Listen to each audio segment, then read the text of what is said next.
Everyone, how you guys doing? Tonight is episode number 9. We're so excited to have you with us again here on Rewriting My Story. I'm Dr. Mondo, and of course every week at 6 o'clock p.m. on the Pacific Standard Time Zone, we go live and we interview someone about their weight loss transformation, their health transformation. But we don't just talk to them about what'd you eat, how'd you work out in the gym. What we really want to focus on is the untold stories from their health transformations.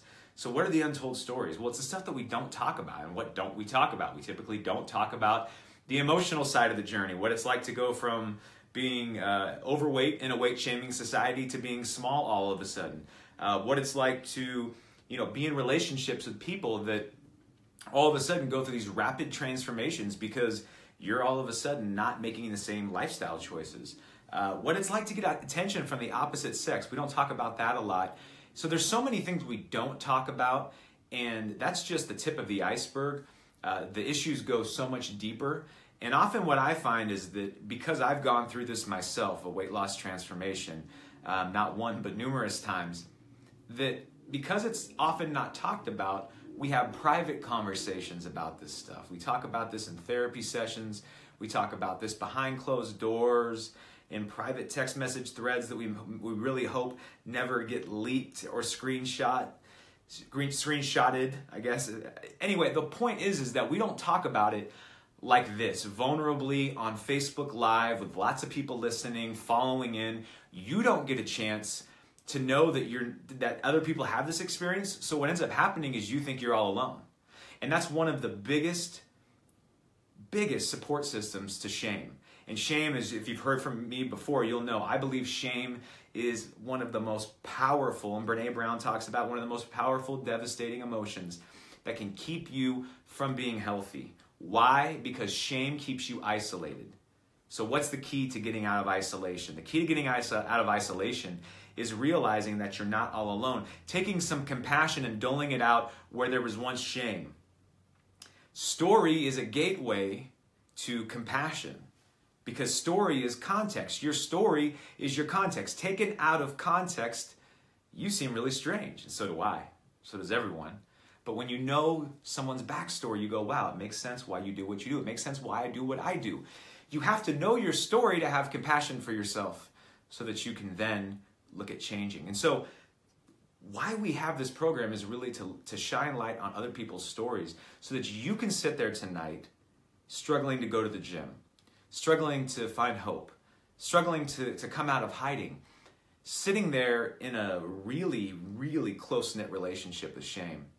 And you can get some inspiration, hopefully, from tonight's guest to get out of shame and get off the sidelines and back into life and to rewrite your story. It's not the size of the step, it's the direction that counts. We say that every single week on this program.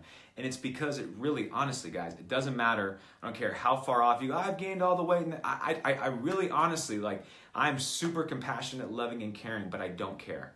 I don't care. What I mean by that is that I care. I feel your pain. I totally do. But honestly, I don't care how big of a failure shame says that you are. You're not. You're not too far gone. So I'm speaking directly to the people right now who are tuning in, who believe that their story has already been written in stone, that it can't be re-edited, it can't be rewritten. Tonight, just be open. And if you're inspired, the smallest change can equal something big if you multiply it time and again, rinse and repeat, rinse and repeat. So that's why we're here tonight. We're here to talk to you guys. You guys, each week I think are really, really fortunate, blessed, lucky, whatever word you want to use, for the guests that we have that take time out of their schedule to join us because they know that they want to inspire you. Tonight's guest is a guy that if you haven't heard his story, obviously you'll hear it tonight, but you're going to hear it more often. If you haven't heard his name, you're going to hear it more often. And the reason I could say that with confidence is that, what's really cool about weight loss transformations is that it allows already talented and gifted people to feel greater levels of confidence to kind of go out and do things on a bigger stage than they were already operating on prior to the weight loss, because weight loss is such an inspiring, confidence building, transformative process. this guy, Jason Cohen, who we're going to talk to tonight, is very talented artistically. He's a photographer.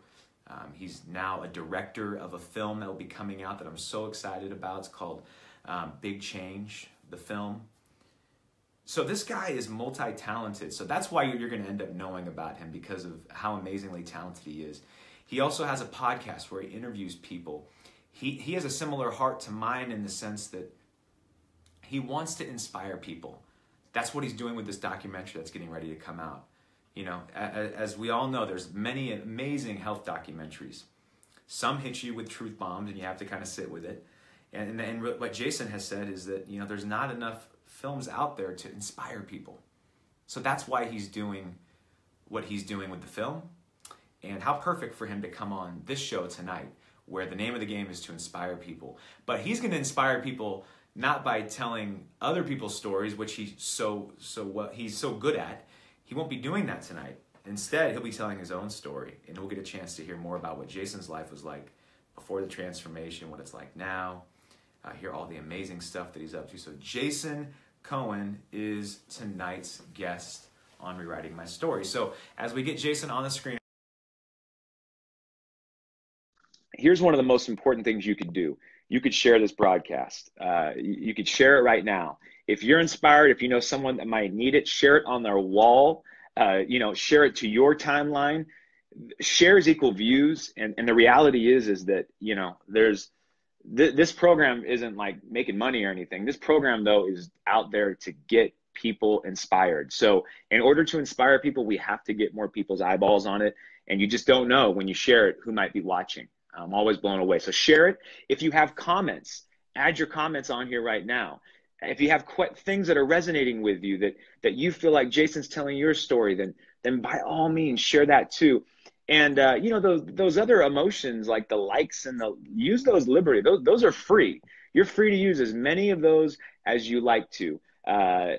So like it, love it, wow it, whatever. Just give us some reaction, and that will help us also in Facebook's algorithm get more views and more people inspired. So with no further ado, thank you guys. I see all that coming in right now. Thank you guys so much. Keep banging the likes. With no further ado, just so happy to have him on the screen now. Jason, how are you, man? I'm good. How are you? I'm doing good. I'm doing good. Yeah. It's so good to have you on. You know, I just I was reading a little bit about some interviews that you had done about the film, and so I kind of led with that. I know we got a chance to talk this morning, but you're really. It sounds like your heart really is to inspire people, like mine is too. Yeah. Yeah, for sure. We chatted a little bit earlier, but we both have a similar story in that we used to weigh a bit more, and you realize in that process that you only get to where you're at in part due to the encouragement, due to other people being there for you, and providing you with some things that maybe you wouldn't have otherwise, whether it's information or inspiration, videos, whatever that might be. So kind of out of that is where I came to where I am now, and doing the work I'm doing, just to kind of pay it forward, because I know that I wouldn't be where I am today without the support of others, in the last month, 2 months, 6 months, years. And so gotta kind of keep on keeping on. That's awesome, man. Yeah, no, and tell people more. Just we're gonna get into your story, but tell them more. Like, what is Big Change, the film? What's it about? When's it coming out? So I am following four individuals, Josh Lajani, Tim Kaufman, Nalita Besson, and Denise Norris, who all combined have lost about 775 pounds. Amazing. That's kind of I guess the project is really two-part. So one's the film, that's more of the long-term project. I've been working on that for 2 years, and just been, kind of a daily or monthly grind. We actually, first filmed Josh, who was our first subject, almost 2 years ago, and then we just finished filming Denise, who was our last subject in the last 6 months or so. So, that's kind of been spanned out. And then the other part of the project is I do a podcast. I interview people who have lost weight as well. Cool. And I think up to date, we're at like 86 episodes, and Wow. there's a total of 11,200 pounds lost between I those love 86 it. That, people. that is, I mean, yeah, I guess it's a good bridge into kind of you telling your story. But 7 years ago or whenever your journey started, did you ever anticipate that you would be, documenting and interviewing people upwards of 11,000 plus pounds lost about their journeys and their transformation? Like, was that ever even a thought in your mind or a dream in your head? I was just thinking, where was I going to get the next cookie? Yeah, exactly, right? It's just like any good drug addict, right? Like what kind of cookies was it though? That's what people really want to know. Yes, all the cookies. All the cookies. Okay. All the Yeah, cookies. that's Yeah, ice cream would be good too. ice cream too. So that's what's funny. Were you more of a sweets guy than like a salty savory guy or Yeah, no, for sure. Sweets is what did it for me. I mean, it all did it for me. It all does it, in different doses, yep. but the sweets, I don't know, it hit like the brain chemistry in the right way. It's Like it almost like it was designed that way. almost as if And once it hits your lips, yeah, it just tastes so good. yeah, no, it's still something I have to be careful with because there's vegan stuff out there, and Yes. so try to make sure what is in the house is it's all things that I can eat. Because if it's in the house, it's done. Like I'll eat Still it. to this day, and it's been what, 7 years or so? Is that how long it's been since you started this journey? Yeah, somewhere in there. It's either like if it's in the house, I just absolutely cannot touch it, or it's just not in the house. My wife, she'll get like a piece of chocolate and she'll put out like two pieces of chocolate on the counter and savor each one, and I'm like, where's the rest of the chocolate bar? Like why would you stop it too? So I just Yes. have to lay off. Isn't that funny? I mean, that is kind of like it's good that you say that because I think that is interesting. Like, I almost think that some of our brains are just wired different, and maybe that's the difference you've seen between your wife and yourself. That for some of us, um, our brains just kind of like patterns and loops, and we obsess over things a little more, and we're more prone to kind of getting into addictive tendencies, and whereas other people just their brains don't operate like that. Like, do you think that dynamic sort of exists with people? Oh yeah, 100%. I mean, you look at old pictures of her, we look different. And I don't think it was just because our metabolism is different. I ate different. I ate different amounts. And she was also, just super open to trying foods, whereas I was, always, I mean, still to this day, that's something I have to work on. There's still foods that I'll surprise myself for trying. I'll try a bite, but before, I say it a lot, but everything I ate was beige. Yeah. It was like a ham sandwich on white bread with Swiss cheese, and like I was monocolor eating, and I never thought of that. whereas she would, I read that you said that in an interview, and I was just laughing because I'm like, that is yeah, like so true. I hear about people saying eat like for with lots of colors, but I never thought like you're right, man. Like all that stuff that we eat before, like it is totally like colorless. Yeah, it's amazing. yeah, no, for sure, and it just goes to show you as well that never doubt the body and the palate's ability to change, and be open to it because in the last year probably I started eating edamame. In the last Mm, 2 years started eating hummus, and I'm sure there are things that in 2 years I'll probably be surprised that I eat, but I've developed a bit more openness to ever had before, which was huge in just the everyday trying new things, changing what I was eating, because if I wouldn't have developed a little bit of openness, I probably would have never surprised myself the first time. yeah, and that's when we talk about rewriting your story. I mean, again, what I'm hearing you say is that the guy that I was the majority of my life wasn't open to new foods. I was sticking with my beige colored foods, and you couldn't stop me. I was if I got my mind set on it, I was gonna take it down in terms of food stuff. Take me back, like really, and this may be hard for you because it's been 7 years, but take the viewers back a bit and really put yourself in that perspective. Like, were you a kid that grew up with struggling with your weight? Did you always identify as like the overweight kid, or so to speak? I know, like for a lot of us, that was our story. Not always, but was that for you, your story growing up? All the way through probably middle school. When I was really young, I was a string bean. And then when I was in probably middle school is probably when I started packing on a little bit. And then through high school, never really affected me much, except for maybe, like being a little uncomfortable with it in, social situations, not wanting to take my shirt off to go to the pool, things like that. But it wasn't anything, if you look at a picture of me, sophomore, junior, senior year in high school, I didn't look the same as I did when I was 25 or 26. So I would say the majority of the weight came on for me post high school, getting into college years, lots of late nights, working a fair amount, eating. I mean, my wife and I would joke, we'd have the Bachelor special. It was like a Totino's 97-cent pizza and mac and cheese, and we'd split both of those, both beige, and that was dinner. And or cheap Chinese food. I mean, at that point we got married young, at least young for us. I think we were 20 or Oh 21, yeah, definitely. and we were eating cheap, and we were trying to get through college without incurring a ton of debt and working a bunch and then going to school. Mm, And so, you're in survival mode for a long time. yeah. And part of that is, what's on your plate is also survival mode food. Yeah, that is such an there's a couple follow-ups I had to that, but just on that last point, I think you make such a good point.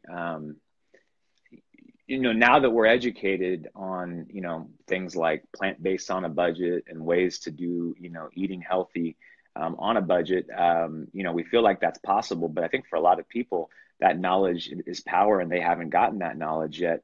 And I think there's so many people that are probably listening and relating to what you're talking about, in that, we could make food choices economically, and simply go like, well, I really don't have much choice, and it tastes good. I mean, it's an easy choice when the reward is so high in terms of the dope that we get, the dopamine, and it also saves us and allows us to, continue to survive, as you're talking about.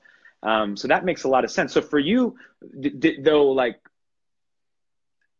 I almost pick up, and you could tell me if I'm not picking up on this right, but it almost seems like for some people, when they become overweight, they get really hard on themselves. They really talk to themselves in a nasty way. Like, they're just hard on themselves 24/7. And I have found that a lot of times when people grow up overweight, that tends to even more so be the case, where they develop this really shame, weight saturated story, where it's like they're just no good because they're overweight. I almost sense for you that, while I'm sure it wasn't a great experience over being overweight, like, were you able to maintain a sense of your identity and not have it be totalized by being overweight when you started to gain weight in your 20s? Yeah, no, I mean I feel like for myself, I kind of had it, I hate to use the word easy. But compared to, like, I know we talked earlier yourself, you lost and gained the same 60 to 80, 90 pounds several Yeah. times. I did it once. Wow. I didn't have the, sometimes for lack of a better term, self-hatred that some people Mm, have. I wasn't comfortable with myself. I didn't love where I was at. I didn't like the fact that, you know, um, I didn't feel great about the way that I felt, or that, but I think an important thing for me is, and maybe it goes with the fact that I didn't try before, other than this one time, is that I just felt like it was my destiny. I felt like I was stuck. I felt like it was mm, going to happen. So it was almost like there wasn't any point in adding resistance to that, because it's just the way it was going to be. And so because of that, I didn't develop this, like, I think whenever you yo-yo, you sometimes develop this sense of repeated failure. right, right. Whereas for me, and I truly, once I started seeing the weight come off, and once I started seeing some potential where I previously believed there wasn't potential, it was just a matter of like I have a one track mind. Like the past does not exist. It's only the present and the future. And it's only where I'm going. And it's the same way that I look at it Hmm. today. Um, and I know that's different than for some people, and maybe, for good or for bad, I just have had a different experience. But for me, whenever I had lost 40 pounds, it wasn't like, oh, I hope I can keep the 40 off. It's like, okay, how am I going to get the next 40 off, or the next 10 or 5 or 20? And so I don't know if that answers your It question, but I does. just didn't have, I didn't have the experience. I was, I'm probably, for the most part, the biggest one in my family. My wife was smaller. Both of my parents, aren't really big. So it wasn't as, normalized for me. I didn't see people around me going on crazy diets or hating themselves or, talking about it. It was kind of almost not talked Hmm. about, and my wife, loved me. She was and is like absolutely stunning, beautiful. I was kind of like the guy who is standing next to the woman, and you're like, when you look at old pictures, you're like, what happened there? What happened there? But Yeah. we had also, we started dating when we were 17. I wasn't that big then. She didn't care. My parents were both super supportive and super Hmm. loving, and It's other awesome.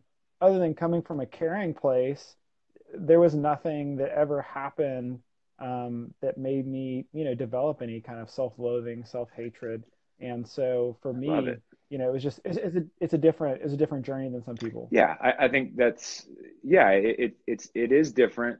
And you know what? As you were talking, you bring up the point, like, well, I don't know. I was gonna say, you think of like your first love. I don't know. Is your wife your first love? Was there anyone that you dated before her, or was Nobody significant. nobody significant?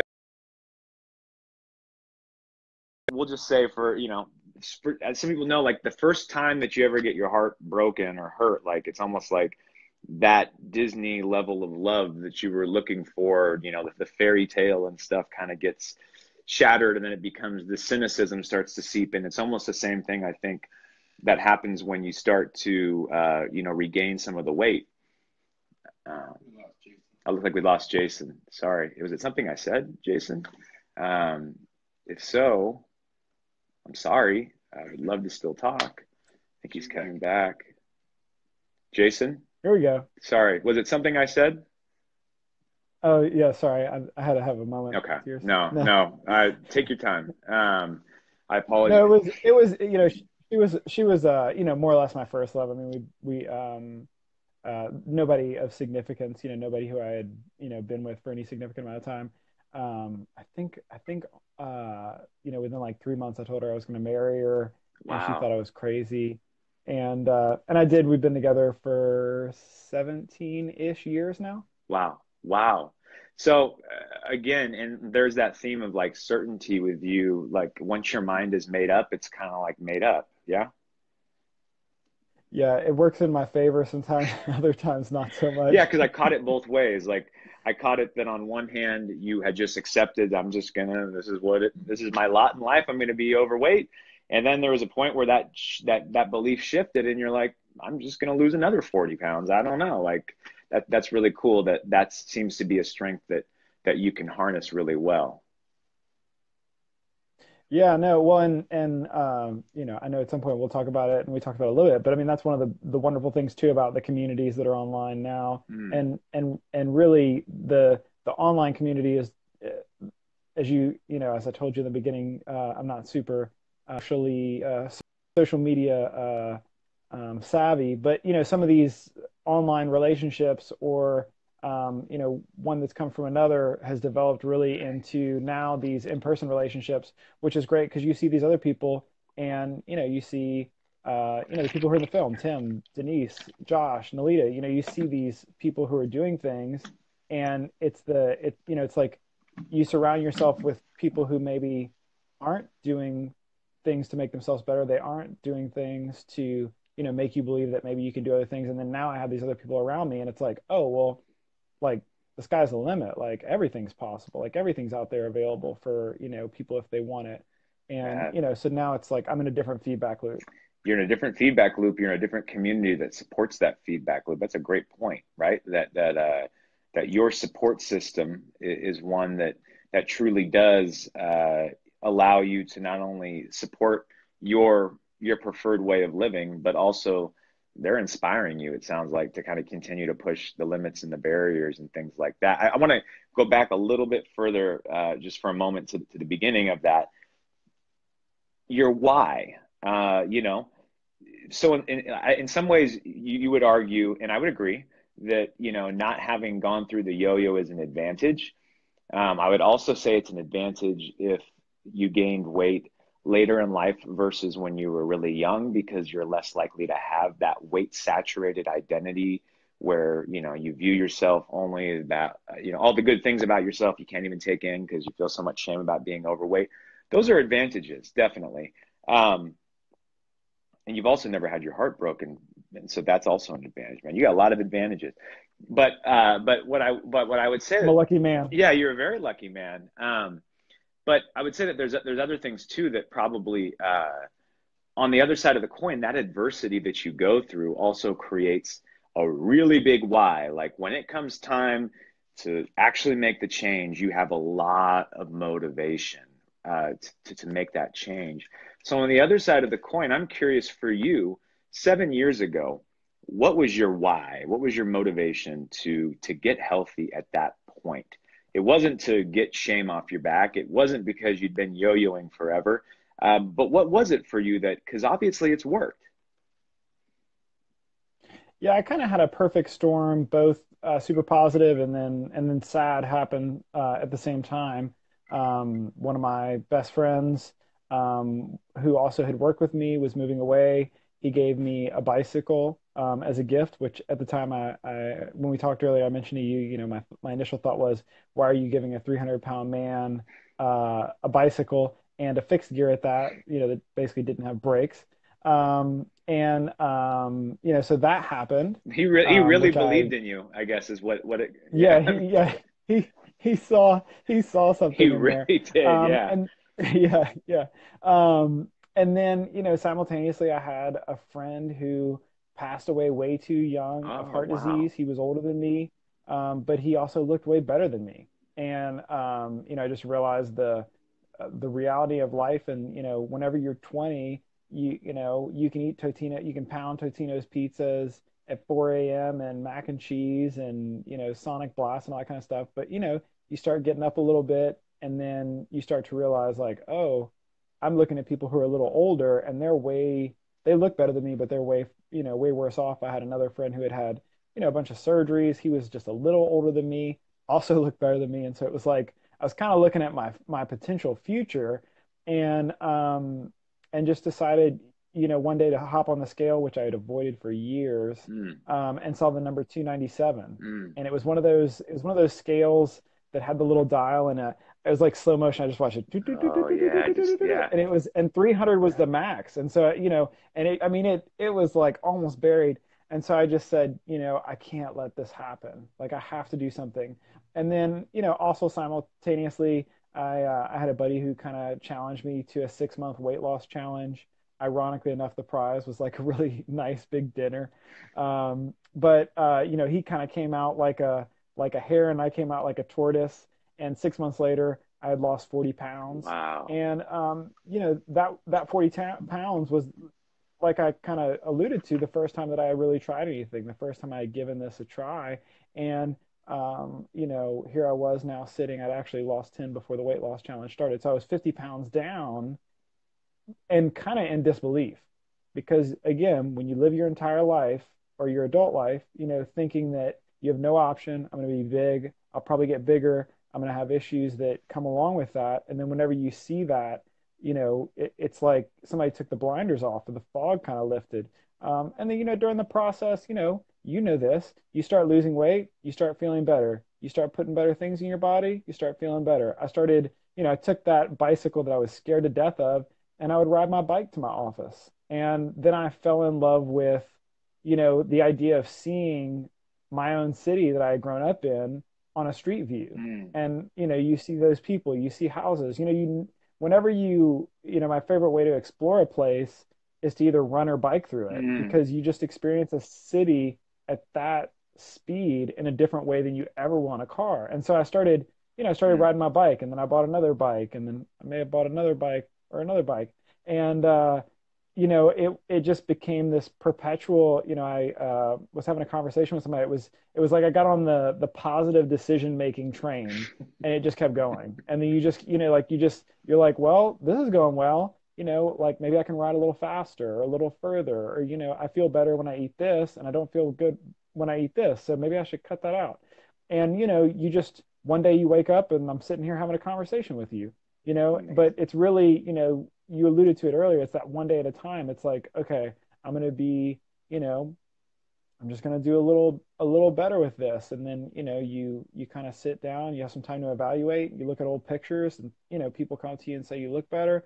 It's just like all those things happening, or, the positive momentum that if you allow it, like, will push you forward, into a place where I wasn't before. I hadn't experienced before.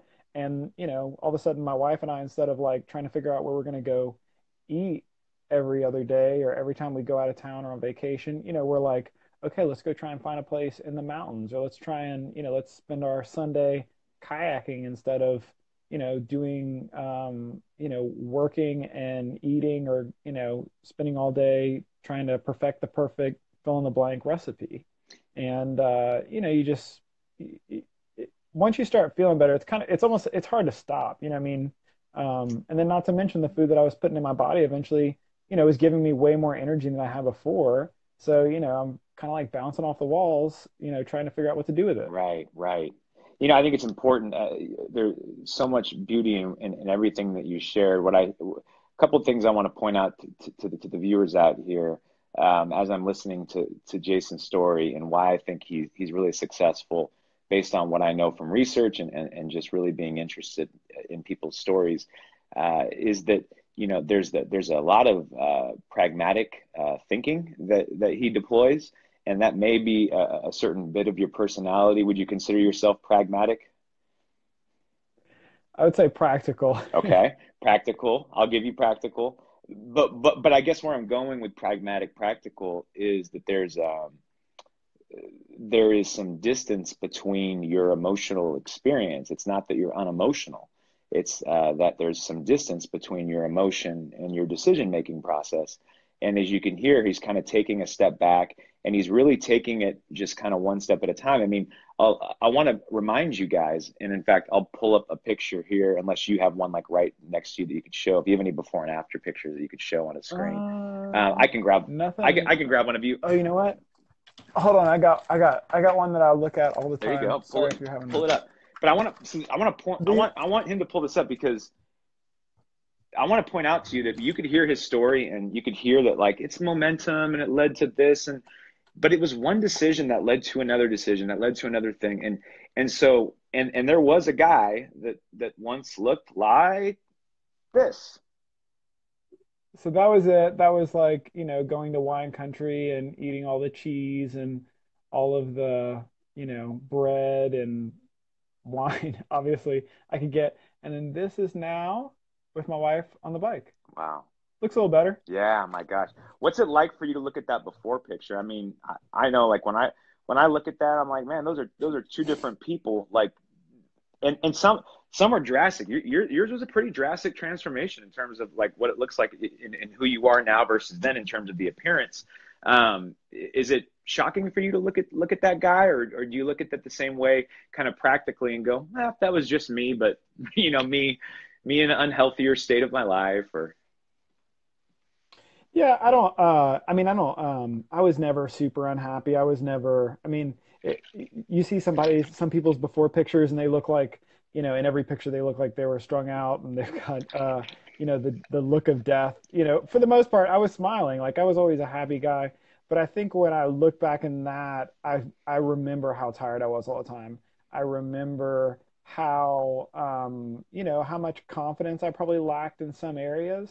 Um, and I remember, that it was a struggle, that it was a struggle. I mean, if you look at that picture that you have, you may not be able to see it in the full, but if you look close enough, I think I had just come back from a ride, and I mean, I was sweating like it was the dead of summer on Mars. I know And, that. I know that game. Yeah, yeah. I was always so hot, so sweaty, Yes. and that's a struggle. It's a, you're constantly aware of, how people are looking at you. And I didn't have it, to where I felt like I need to, go talk to somebody about it. Not that I'm against that, Hmm. but, I still had that inner dialogue going constantly. That's like, okay, are people looking at me? Am I eating too much? Am I standing around too much at the party, which I probably was. And so I don't miss that stuff. Mm. Like The so I love well, self-consciousness, there was a certain level of that maybe like that as we're teasing it out, there's a certain level of self confident or being self-conscious that kind of just comes with being overweight in a weight shaming society, I think, right? Like yeah. yeah, for sure. And I mean, the reality is like, Josh talks about it. When I say Josh Lajani, Yeah, yeah. like you expend an incredible amount of mental energy by being conscious of what people are thinking, Yep. by being conscious of how clothes look on So you. true. Is this chair going to support me? All that kind of stuff. Ugh. And you don't realize that that's real energy. And you also, you're put on edge. Like I have way more patience. I'm way more, laid back, low key than I ever was before. And that's a common thing. And it's not towards anybody, who's potentially watching now or later who's bigger. But I'm going to tell you that that is a real thing, and that you will have, if you lose the weight, you change what you're putting in your body, like your mental condition will improve. There's no two ways about it, Mm. because I used to be on edge. I used to be really impatient. I wasn't, super mean or anything, but there's a big difference. And you talk to a lot of people. Josh says, I think in the trailer, not only was I heavy physically, but I was heavy mentally as well. Mm. And it's so true. And that's a huge weight that, what you don't realize is that, when you're sitting by yourself or you're standing in line at a supermarket, whatever you're doing, you're constantly stewing because you're, all day long worried about these things. And I don't worry about those things anymore. It is. It's such a, and there's so much free space in your mind that gets freed up, right? And then with that positive momentum that you have, it's rolled into, well, I could take that free space that I have and I could use it for for being creative or thinking of these projects. And yeah, it is. I think that's a universal thing. But one thing I want to say too that I'm noticing, and just for some of you viewers out there, and John, if we have questions, throw some at me here in just a moment. But I want to get this point out too. It still doesn't change the fact that I really believe, like what you're saying with Jason's story, is you can't be in a place of self-hatred and then making this deal with weight loss that weight loss is going to solve the self-hatred. I call it an advantage that you didn't hate yourself when you were at 297 pounds. That's an advantage. But if someone's saying, yeah, but I am 297 pounds or around there, and I do hate myself, then to me, it's like, yeah, any transformation that you have right now in the world is not going to really give you what you want, which is that self peace and that self love. So you do have to work on that. And so I think that was another advantage that you have, is that you did have some distance from that, and saying, God, there's this part of this experience that I don't like in being overweight, but I don't hate myself. So again, I just want to point that out for viewers out there. It's really important. Don't believe the lie, again, call it a rigged carnival game, whatever it is, that you're going to lose weight and everything magically is going to get better. You have to have worked on this already, or, be starting from at least a somewhat positive space, like just like your story really highlights, Jason. So, yeah, I did want to say that. John, is there any questions out there that people have? Not yet. No. They're So, saying hi to Jason, though. Everyone's saying hi to Jason. Everyone wants to say hi to Jason. They're here to say hello to Jason. And if any of you have any stories or reflections, it sounds like Jason's got a lot of people viewing in that know you personally. If anyone's got stories of of Jason along the way that have inspiring, or just stuff that blows your mind that maybe you've never shared with him, about where he's at Unless it's today. dirt. Yeah. Now, if it's dirt, we're going to Yeah. send me a private message and then we'll make sure that we get you actually on screen because we love exposés here on Rewriting Your Story. And that'd be a lot of fun, wouldn't it? And that you'll probably hang up on me again. It'll be like rewriting your story, Jerry Springer Oh edition. my God. Hey, views. That's what we're looking for views. I We mean, need we drama. We need to need drama. create some drama. Where's the dirt? So PM me if you have the dirt. Um, anyway, so, like, so your why again, now going back a little bit further, but you had a couple of things that I want you to kind of go a little bit deeper on with the fixed gear bike. There was a lot of meaning for you, and your friend moving away, and then also losing the friend with the heart stuff. Prior to that, were you in a place of contemplating change? Like, were you actively going, I think I better lose weight? Or did those events kick you into that gear?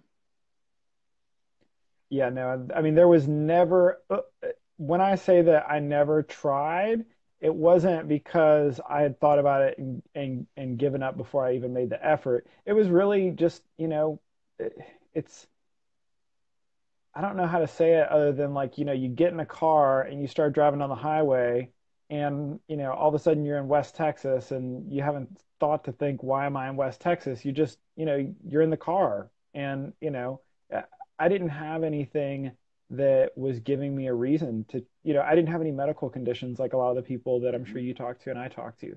I didn't have, um, I didn't have things going on in my life that were so down. I mean, I had a good life. I had what I would consider a successful business, in terms of I was doing what I loved for a living.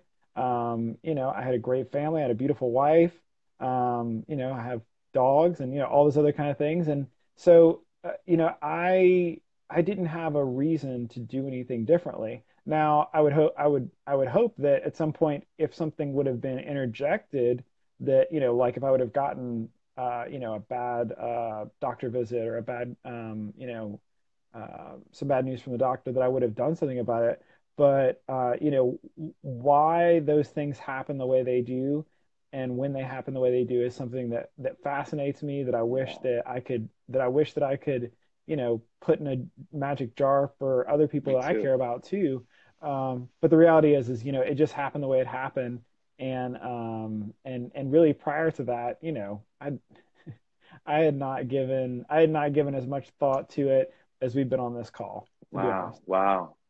I mean, I think that's really telling. I think, does that give you then a belief that if you didn't like, does that give you this kind of belief that really that anyone who's sitting at home right now listening, that if they can kind of just almost take some distance from the frustration, the hopelessness, or the uncertainty of what to do next, and it's almost like, do you have a belief that if people can just learn what to do and focus not too far down the road, but putting one foot in front of the other, that anyone can change, anyone can get healthy? Is that kind of like a belief that you get because you've experienced it, or?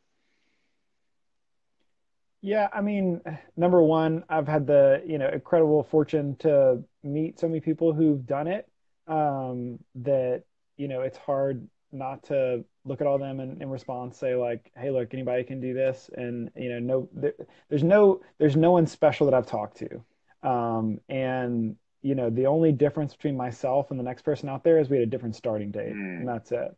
And, for me, I think it probably did help in some ways that I didn't have this tumultuous relationship with my weight and with everything. And I just, when you're surprised by something, it takes you by surprise. And I was surprised. And so I don't think for anybody else, like, if you allow yourself, like I was the pickiest eater. You could talk to my wife. I was so picky, and picky in a simple way. I would only, my grouping of things I would eat, could probably be counted on, three hands.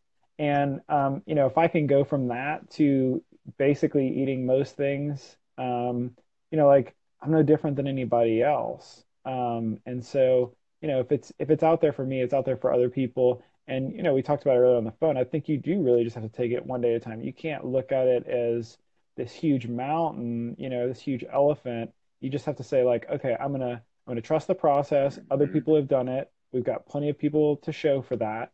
And you take it one day at a time. And when you get to the end, when you get to the other side, which I don't think there's an end, like it's just a continual. I'm still in West Texas. You realize that it's going to be worth it, and that there are going to be hard days. There are going to be days where you're going to fall flat on your face, and maybe even 7 years in, you might fall flat on your face. But with that being said, you're going to get to the other side. You'll improve yourself, you'll improve your health outcome, you'll improve your quality of life, and it'll be worth it. It will. Every single little bite of food that tasted good for like 2 seconds, it won't be worth it. What will be worth it is when you stand on the other side and you know you accomplish things, or you get to a place that you're.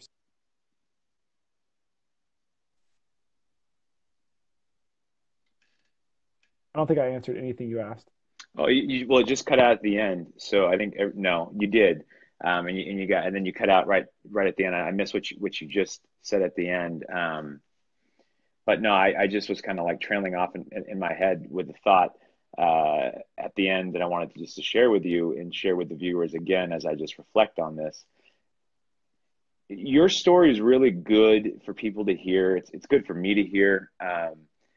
Because it's funny that I think rewriting your story and focusing on your story is really important, but I also think you can get lost in your story. And I think that what you really exude is you exude a level of just humbleness that I think is very inspiring, and definitely should be something that people note and take note of, and try to be that humble too. Like you've said, like I'm no different than anybody. I think the way that can work against us some ways is that when we think we can create this story of like, I've had so much heartache, I've had so much trials and tribulations.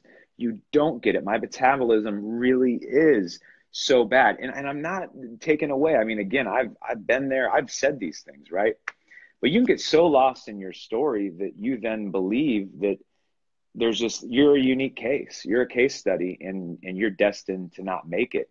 But what you tell is this opposite side of like, I'm no different than the next person. And it's almost, again, if I just take it one step at a time, one day at a time, then I can then that's how I made my changes, and you can too. I think that's really important. Sometimes, as much as we need to focus on rewriting our story, I guess what I'm trying to say is you're reminding me that as much as we need to focus on rewriting our story, we also sometimes have to focus off, just put the story aside and just focus on today, be in the present moment. Don't get too far ahead of, down the road. How am I going to lose 80 pounds? Just what's my next meal going to be? How am I going to show up for that? Other people have been here before. I know it feels like no one else can understand, but the reality is a lot of people can. And if I can just get myself centered in that, some of that panic, I think, gets chipped away at. I don't know. Does that resonate with you? Yeah, I mean, any day that you make good decisions for yourself will result in positive outcomes. And I'm super fortunate. I can't help but be fortunate for the fact that I am where I'm at. And so when I sit here today, like, today's better than yesterday, and tomorrow's going to be better than today. And that's the same exact way it was whenever I was losing the first half a pound or 5 pounds or 10 pounds. Like things are getting better. They will get better. You're gonna have bad days. Like every day is not unicorns and rainbows. But the reality is, like, when you look at mine, you look at all these other people's before and afters, you can't help but realize that they're in a better place. And I think trusting the process, although it can be difficult sometimes, you know sometimes trusting the process can also prove to you that the process works. Absolutely.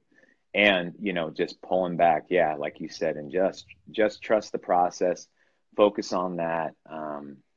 The other thing that you mentioned too, and I know that we're winding down on time, but the other thing that I think helps with that again is this idea of getting outside of ourselves. Sometimes we can get lost in ourselves. It's important to rewrite your story, but it's important to not get lost in your story and just sometimes focus on the day to day and just what the next meal is. The other thing is that community really helps with that. Um, you've mentioned that that's such a crucial part of your success. Why do you think that is? Why do you think that this community that you have has been so helpful?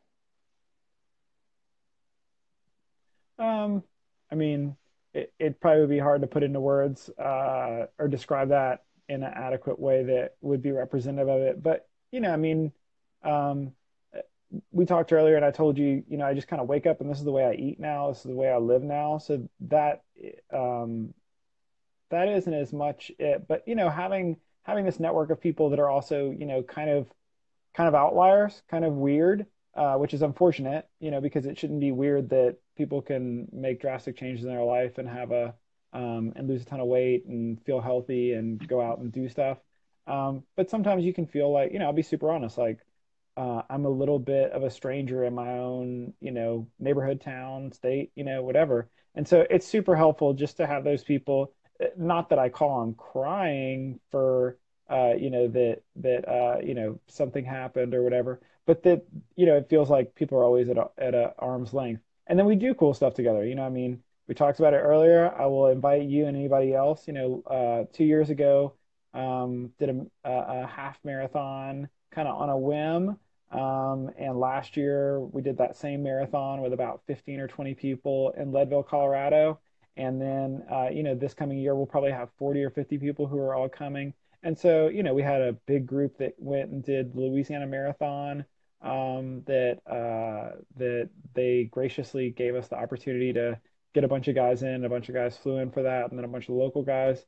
And so you get a chance to do things, and to stand on, one of the guys who was there last year, lost 300 pounds, Justin Lacey. He made the comment to me. He said, this group and what we're doing here in Leadville could be one of the single greatest things that's been done by humans who are consuming a plant-based diet, who are doing things that they, shouldn't have been able to do. Wow. And I couldn't agree more. I mean, you have all these guys who lost, whether it's 20 pounds or, we had several who lost 200 or 300 pounds out Amazing. there who are standing, at 13,000 feet. They shouldn't be there, but they were, and we all were. We'll be there again this year, and you should come too.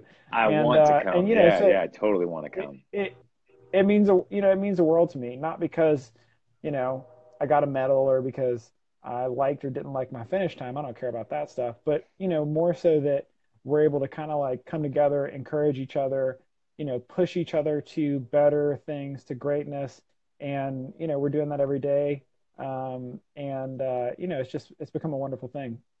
I just think it's such an awesome perspective. I mean, I believe the research backs up everything that you just said, and continues to note that keeping the weight off long term, staying committed, healthy. Same with addiction research, staying sober, things like that.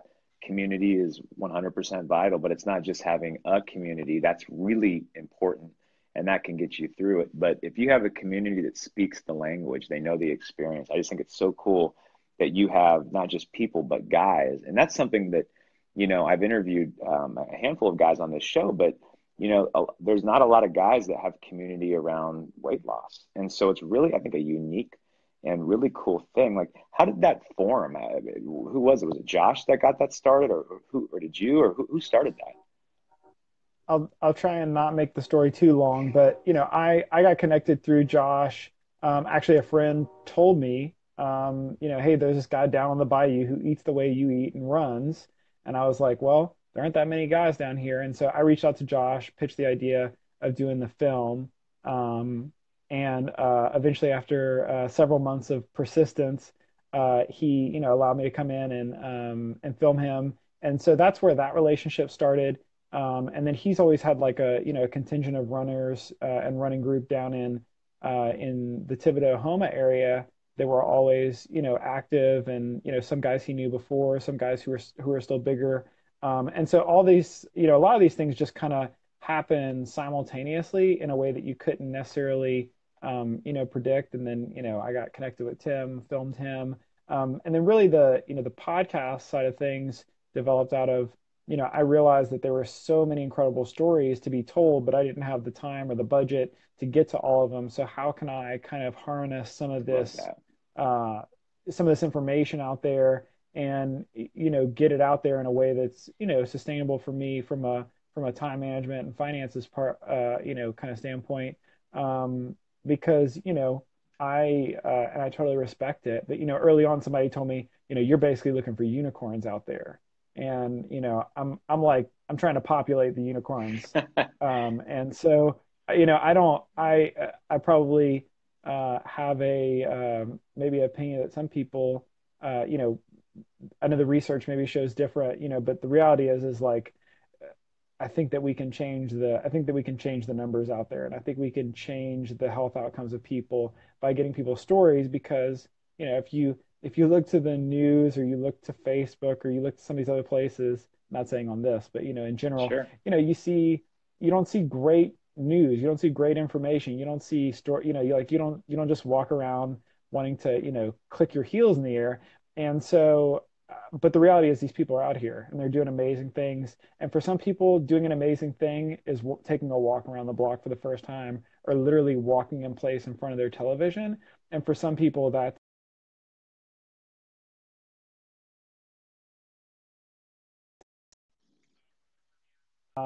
you know I just think that we have to get the information out there, that we have to get these people's stories out there. And kind of all these people simultaneously, trying to do things, trying to make themselves better, trying to make their communities better, whether it's Josh or Tim or Nalita or Denise that are in the film, or all the other people who I've met. That's just kind of given me an opportunity to to get to know a lot of these people that maybe otherwise I wouldn't have. Well, I mean, it's so cool to hear that, because, I think you summarized a lot of my heart and why I wanted to do this too. And I think that, the reality is that we probably need another, 50 of you, and another 70 of me. And we need to just go out there, because there's a lot of stories to capture. And like you said, you know, the whole statistics about weight regain, I think, we have to put those in context. Number one, a lot of them look at bariatric surgeries, or they look at liquid diets and things like that. That's number one. Number two is that, those people aren't doing whole foods plant-based. That's another aspect of it too. Number three, they're not going after their transformation with the actual focus on the emotional side, or the community, side, the psychosocial support. So yeah, to me, it's like, I'm with you on that. I believe that number can be shattered, in terms of, we can really increase the amount of people that are successful long term. You're the Cupid of unicorns. I know that's what your Instagram profile says, right? Is that right? It will now. Yeah, that's got to be it, man. And then maybe you could find like a really cool logo to go with that. I have a logo guy. I can get you in touch with. I but appreciate but hey, that. man, like seriously, like be the Cupid of unicorns, because and I'm with you that they're out there, and we need to. But what you're doing is you're connecting people, you're creating community. That is, I totally agree. There's so much cynicism that's rightfully due and just around social media. The research shows, and I was telling you this earlier, that using how much you use social media is linked to depression, and linked to issues with self-esteem, and even like suicidal thoughts and behaviors. And so log off right now. I don't know why you're watching this, but I had to download the I Facebook app know, just to get on I this know. I'm thing. trying to really get you, man. I'm really trying to make you unhealthy, so we have some dirt on you to talk about. Um, Yeah. yeah, Well, and to your earlier point, like good perpetuates good. yeah, Positivity perpetuates positivity. And, so like if you're if you've been eating, fast food and you don't do anything about it, you're probably going to perpetuate that. And if you have perpetuated, yo-yo dieting, or caving to whenever somebody says something at a restaurant that you don't like you're going to keep doing that. And so, yep, what you have to just do, I think, is, you make one tweak, you make one change, you make one adjustment, and you say like, okay, for today or in this situation, for this Thanksgiving, like I'm going to do better because I want to be better. And, if you're committed to that, like you're the only person who you're going to have to wake up the next day and live with, like Auntie Martha's not going to be there. Right. So, I guess I'm getting on a high horse now, but Is Auntie Martha I watching? think I couldn't. I don't know. I don't know how this Facebook thing works. It's probably better. It's Probably possible. better if you didn't know. Yeah, no, but I agree, and I think again, like the big takeaways from me tonight is that uh, I think your story is a breath of fresh air for a lot of people in a way that really says like, hey, the perspective, the positivity, the practicality of what you exude, the distance that you have between your emotions and where you're at, and your ability to kind of step outside yourself and still be in the moment and make just the decisions for right now and not get too in the future or in the past for that matter. I think those are things that, guys, these are really applicable right now. You can really step away from this and go, maybe I started listening to this broadcast and I was really caught in the negativity and the hopelessness of my story. But hopefully what Jason's done is pulled you back out and just said, hey, look, you're one of millions of people struggling with this, and it sucks. It sucked for him. It sucks for you. It sucked for me. But at the same time, you can just today control that you have agency and choices by the choices that you make today, tonight. One choice leads to another, leads to positive momentum. There's so many things that are said here that, we can go down rabbit holes and make this seem really harder than it is. But I really like your approach because, again, it gets people back to understanding that it is simply a process of rinse and repeat. And, and I'll go to my final point there, which is if technology is set up, and I was in a meeting today where someone was sharing this with me. I don't know if you heard this, but the developers of Facebook just were talking about how, they intentionally, like a lot of those guys that create apps, they don't have smartphones because they know it's like the drug dealer's not doing the products. They know how they're set up. And Facebook was intentionally set up to create these, these chambers of just basically giving us what we wanted and getting us looped in and things like that. And so what I'll say is, the technology is created in a sort of way to potentially have adverse effect, but we could take back and leverage that technology. We control, just as you have, whether or not we install the app, whether or not we log on, the frequency of what we log on. We also control the people that we follow. We control who we want to be in that feed. And, there's a really, if you right now, you might need to assess, for some of you out there, who you're following and who's in your Facebook friends. You could stay friends and you could unfollow them or mute them for 30 days. And you really can create a community of positivity. That's the other thing is that, with the Cupid of unicorns here, finding all the unicorns, you can go follow them on Instagram. You can follow Jason on Instagram. You can follow Josh on Instagram. You can create community right now. That's the one advantage that we have. The technology can be leveraged in a positive way if you make the choice to do it. And I know that it's hard, and I know that it takes a lot of intentionality, but that's the other point that I want to say, because I know there's someone out there right now listening and saying, look, I'm in the middle of nowhere, or no one around me gets it. And you know what? You may be in the middle of nowhere, and maybe no one around you gets it. And I don't doubt that. And that absolutely is hard as hell to have to be in that position and not have the support around you. However, you can leverage the technology in the same ways. You can control kind of what ends up in your newsfeed, so to speak. And when there's this many people out there that are telling their stories of positivity, you can control how much of that gets in your newsfeed.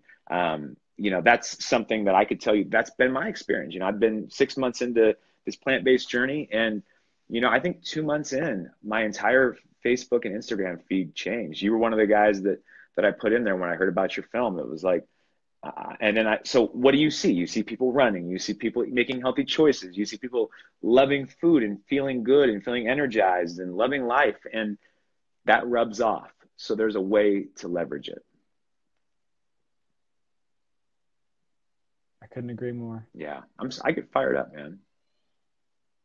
Well, and one of the wonderful things about people who oftentimes are in this world, so many people who I've met is they're also passionate because they've seen the changes in their own life. And Yep. so for a lot of them, even, some who I would kind of consider my, not to sound cheesy, but like plant-based heroes, Yeah.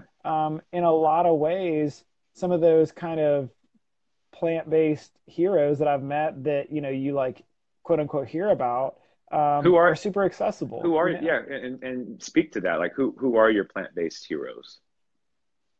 Um, I mean, honestly, a lot of them are friends, so it might seem like I'm kissing up to him, No, but no. I was just in Detroit last week with Tim, and they have this incredible group, PBNSG, Plant-Based Nutrition Support Group. I think it stands for. It was started by this guy Paul Chatlin, and there's a ton of other people involved. I've interviewed 7 or 8 of their people who are involved with it, the program, and they have one of the largest plant-based communities in the country, maybe if not the world. And there's a bunch of people who I've met through them. Shannon Farrell comes to mind. Dr. Joel Kahn was also one that was kind of instrumental in that organization and still supports it. We had dinner at his restaurant and hung out, which was fantastic. Obviously the usual suspects. Tim Kaufman, Josh Lajani, Nolita, Denise, Justin Lacey comes to mind, Adam Sud, sorry if I'm Yeah. mispronouncing your name. Yeah. I just got all these guys that, and gals who, just have these wild stories. And some of them are still on the journey. Some of them, I think it's important to realize like that we're never finished. Like this is Yeah. like, I'm not finished now. This is not like I haven't, when I'm finished, like it's going to be for a different reason. I'll be like, I'll be otherworldly, but Right. like this is a continuation. And so if you're out there and you are thinking like it's hard to do this on your own, or I'm trying to navigate my way, some of these people, go back and listen to, not to plug what I'm working on, but go Please back and plug listen what to the you're. podcast. Yeah. Yeah. There's 86 individuals who've all lost some amount of weight or made some huge changes in their life. And I can guarantee you that the majority of them are probably pretty accessible, and they want to see others succeed just in the same way that they've succeeded. That's one of the wonderful things about having such a different life now is that I want that for other people. Like I don't want to keep this to myself. There's no reason to hoard what I've got going on. And it's also not to say for all those people who I've interviewed, there's 86 people I've interviewed, so it's hard to keep track of who are my heroes because there are so many.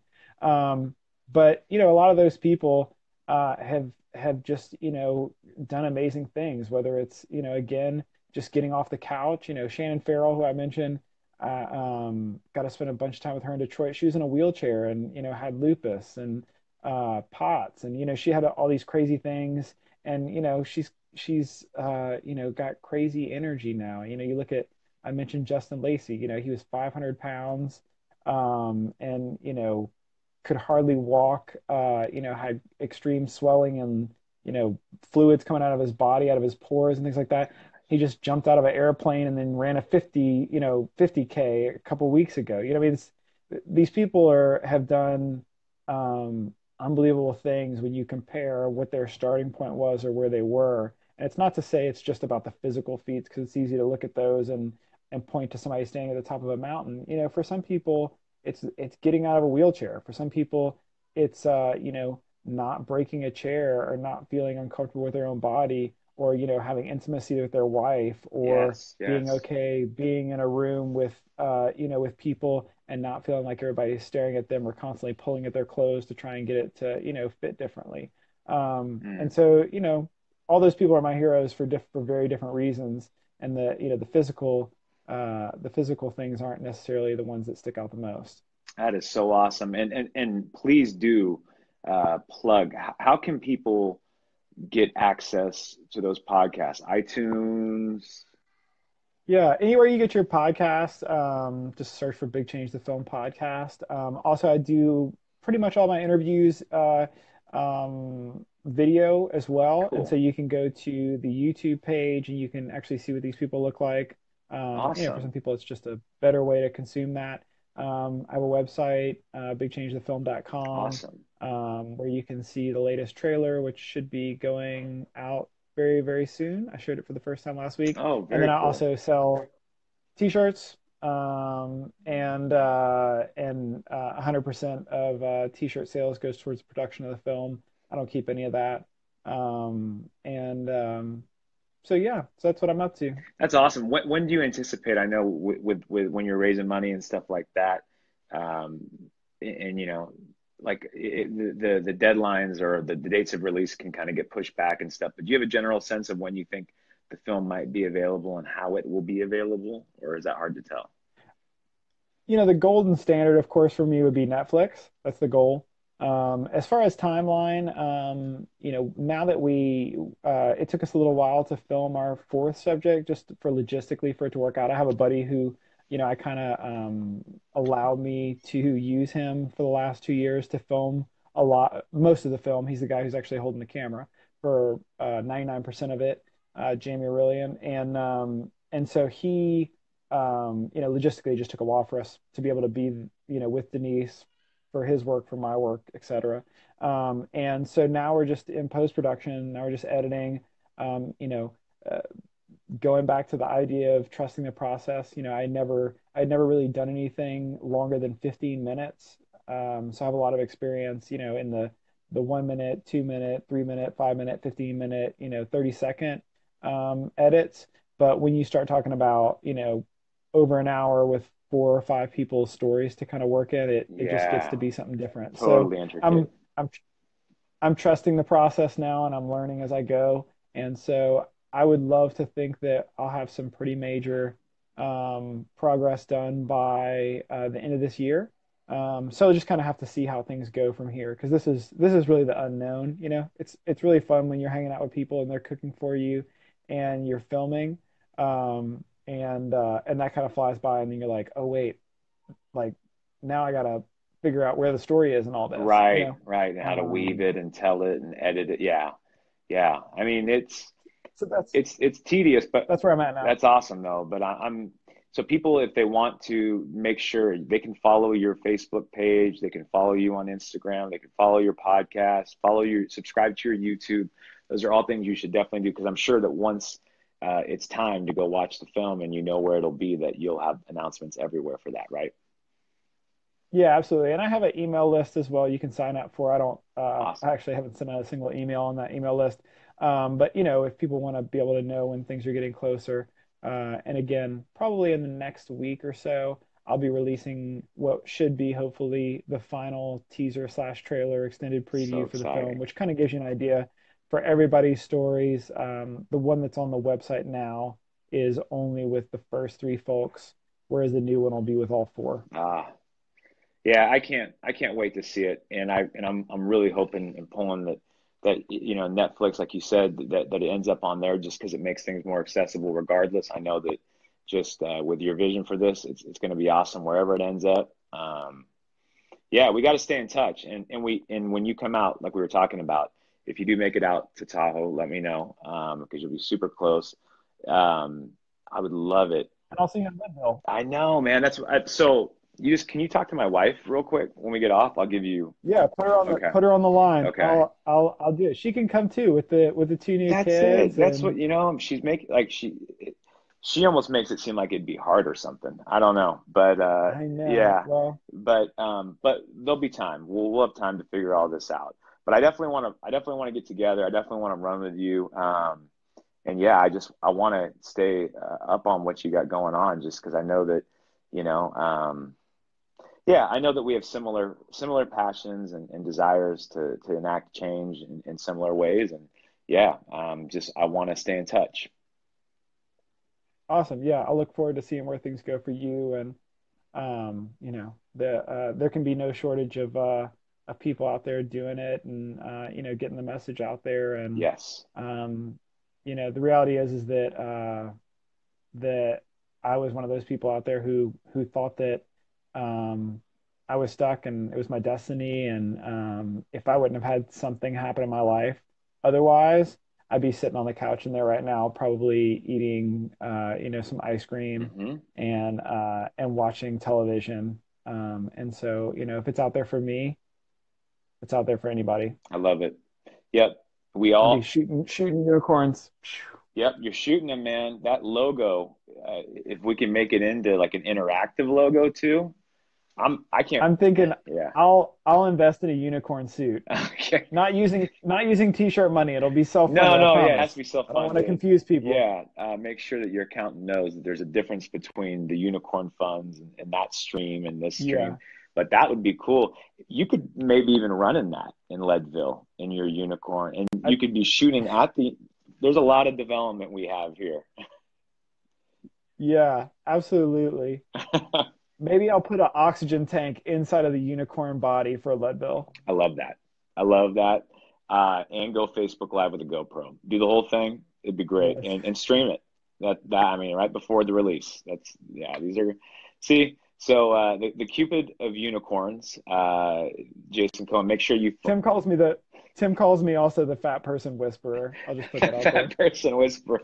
Those are starkly different nicknames. But Well, front of the shirt and back of the shirt. that's it. Yeah, yeah. Draw them in with the Cupid, or the Cupid thing, and then on the back, as you're walking away, they see the fat man whisperer.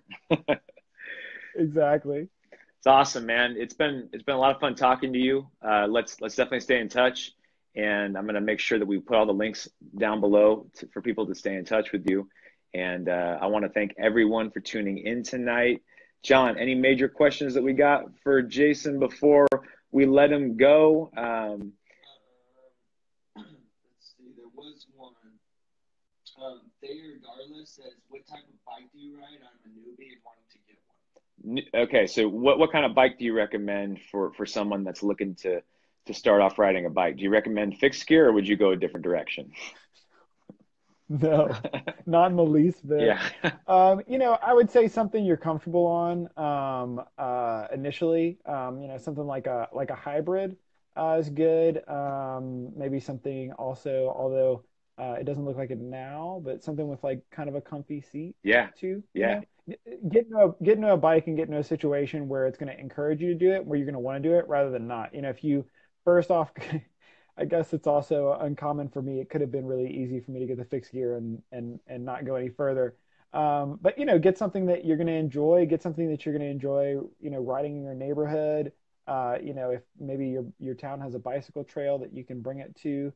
Don't underestimate the ability of something as simple as a bicycle to change the way that you see yourself, the way that you see your city, the way that you see your neighborhood.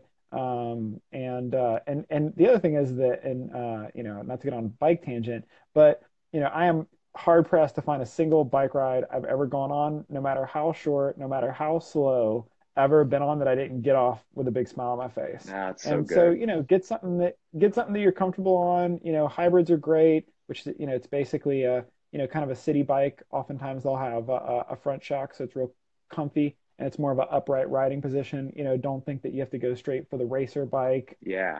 with the spandex and the tiny seat. Just be comfortable on it, and also realize it may not be comfortable at first. You may run into some discomfort, on your rear end, on your hands, and some of that comes down to getting fit on the bike, buying a bike that's your right size. I'd say to start out, maybe buy something that's used on Craigslist that ask the person what their height is, ask them what their inseam is, try and find somebody that kind of matches up with your body. Yep. Obviously support your local bike stores and try and, buy something, from them whenever you get further into it.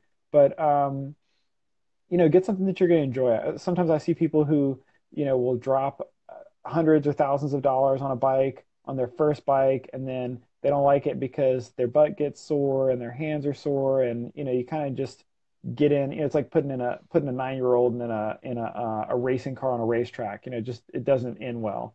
And so get something, or an older mountain bike as well. That front shock is good for somebody who is looking for something a little bit cushy. Yeah. And then kind of see where things go there. Yeah. Again, be open to the opportunity, and dress appropriately too. Probably not smart to go out and blue jeans and a cotton sweater, and and you'll be amazed where things develop. I never thought that a 297-pound guy on a fixie sweating profusely would turn into the person who's in front of you, who I still love being on the bike. I love seeing now I do multi-day bike tours, and it's still my first love, although I don't get a chance to do it as much as I used to. Don't underestimate the ability, or what that can do for you even as an adult. I think sometimes as adults, we think of it as like childish to get on a bike, or you're a roadie, or you do spandex, and there's like nothing in between. But you're right though. But like you said, this, you end up with a small.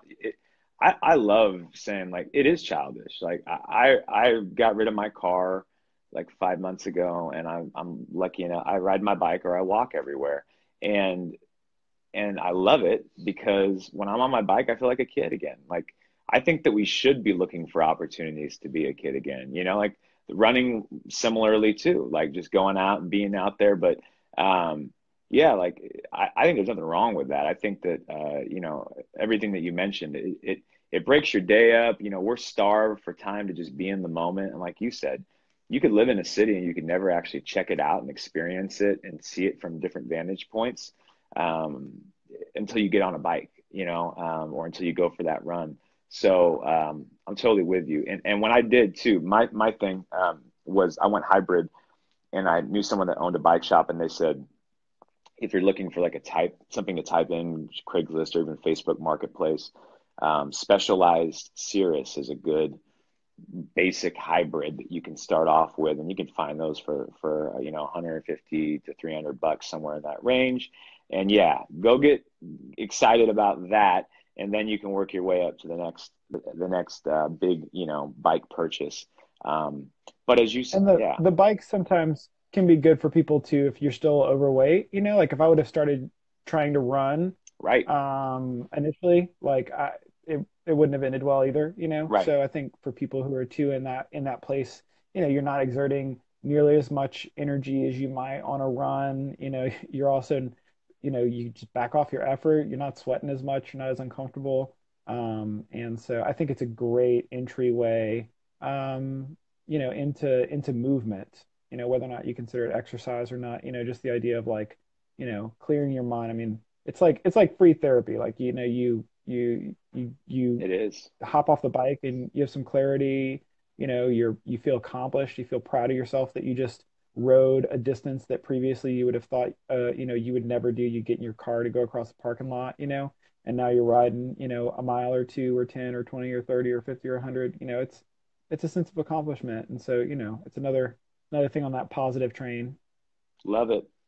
Love it. I thank you so much for your time tonight, Jason. And we will be in touch. Again, if you have more questions, Jason and I will go back. We'll look at them and we'll try to answer them at some point today, tomorrow. We'll put links in there so you can make sure you can follow along when Big Change comes out. Next week, we'll have another episode of this program, barring my daughter's cooperation. She currently, my wife is with child, so we don't know at what time the child will join us. So depending on when that happens, there should be an episode next week. My daughter's due March 22nd. I think we'll have an episode next week. So plan on tuning in, and we will be here, even if we're live from the delivery room. I'm sure she doesn't care. I haven't ran that or Leadville past her, but I'm sure that she's probably okay with both. It might be a good time to do both. Yeah, probably like a little, just shoot them in there. And like you said, I'm glad that you're the one doing it. So when we hang up here, you can just give her a call. I'll text you her information. It won't be the first and it won't be the last. That's right. There you go. Appreciate it, man. I hope you have a good night. And thank you guys all for tuning in. We'll see you guys next Tuesday night.